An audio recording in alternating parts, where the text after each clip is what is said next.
Bonjour, bonjour. Je reviens vers vous comme promis pour quelques explications concernant comment tester une égalité. Voilà, nous allons commencer avec la première égalité qui vous a été proposée à la fin de la leçon, de la première partie de la leçon. L'égalité est 4 moins 7m égale 16 moins 3m. Nous voulons donc tester cette égalité pour m égale à 3, que voici. Cela signifie, en d'autres termes, que nous allons, premièrement, nous rappeler que dans cette égalité, nous avons deux membres. Le membre qui est à gauche, le voilà, ce membre de gauche, et celui de droite. Le membre de gauche,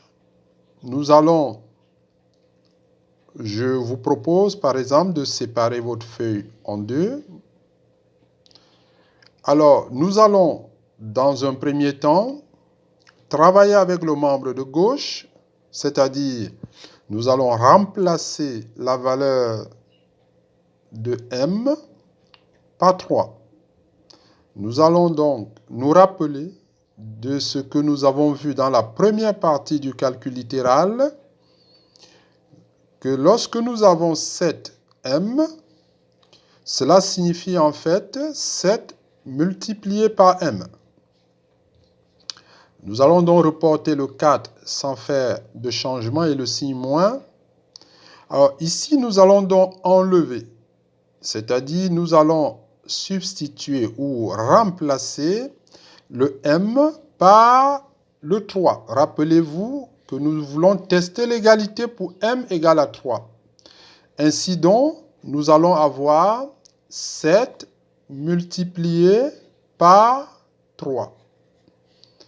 Et nous allons reporter le reste sans changement. On peut donc lire 4 moins 7 fois 3. Alors, rappelons-nous également que dans un enchaînement d'opérations, lorsqu'il n'y a pas de parenthèse, alors l'opération prioritaire, c'est la multiplication et la division en même temps. N'ayant pas de division, je commence donc par cette multiplication, 3 par 7, qui est égal donc à 21. Je reporte 4 et le moins sans changement. Mon opération finale, c'est donc 4 moins 21. Ainsi donc, nous avons vu dans le calcul littéral, la première fois, quand nous avons abordé le calcul littéral, nous avons demandé, vous vous souvenez que je vous avais demandé de ne pas oublier les notions qui ont été abordées dans les nombres relatifs. C'est très important parce que là, nous devons faire l'opération 4 moins 21. Nous savons bien que 21 étant plus grand que 4, alors le résultat sera négatif. Ainsi donc, nous allons donc poser 21 moins 4 d'abord, qui est égal à 17, et dont la distance à 0 de moins 21 est égale à 21. La plus grande distance à 0 moins la plus petite distance à 0, c'est ce que nous avons vu. Ou alors, on a vu l'autre méthode qui permettait de transformer cette soustraction en une addition. Alors, un autre élève aurait pu tout simplement écrire 4 plus moins 21. On va aboutir au même résultat. Alors là, la distance à 0 étant 21, là, la distance à 0 étant 4, je prendrai la plus grande distance à 0 moins la plus petite distance à 0, qui est égale à 17 de même. Et le signe du nombre ayant la plus grande distance à 0 doit être reporté au résultat. Voilà pourquoi le résultat est égal à moins 17. Alors de même, on revient donc ici, on a 4 moins 21 qui est égal à moins 17. Donc dans tous les cas, on a le résultat qui est égal à moins 17. Alors je ferai de même avec le membre de droite en remplaçant m par 3.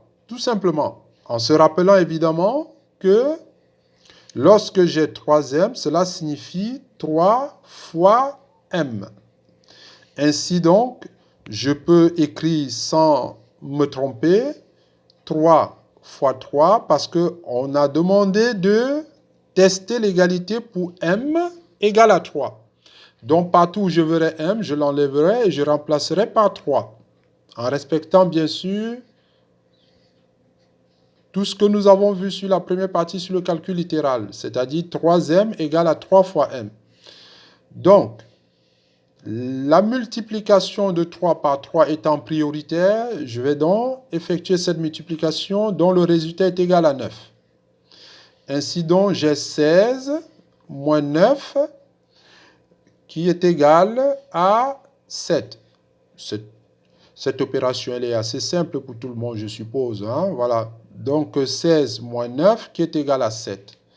Alors, nous sommes en face de deux résultats qui sont différents. Nous remarquons donc, dans le membre de gauche, le résultat est moins 17. Dans le membre de droite, le résultat est 7. Vous convenez avec moi que moins 17 et 7 sont bien sûr différents. On peut donc dire sans se tromper que l'égalité n'est pas vraie. Elle n'est pas vraie. L'égalité n'est pas vraie pour... Elle n'est pas vraie pour m est égal à 3. Cela signifie tout simplement que si je remplace m par 3 dans cette égalité, les deux membres seront différents. Donc, m n'est pas une solution de cette équation que nous verrons plus tard. Ainsi donc, voilà comment il faut procéder pour tester une égalité. Vous avez d'autres supports qui peuvent vous aider pour cela. C'est très simple. Rappelez-vous toujours de la première partie sur le calcul littéral. C'est très important. Je vous invite donc à réessayer avec les deux autres et revenir vers moi. Si vous n'avez pas compris, je reste à votre disposition. Portez-vous bien. À très bientôt. Au revoir.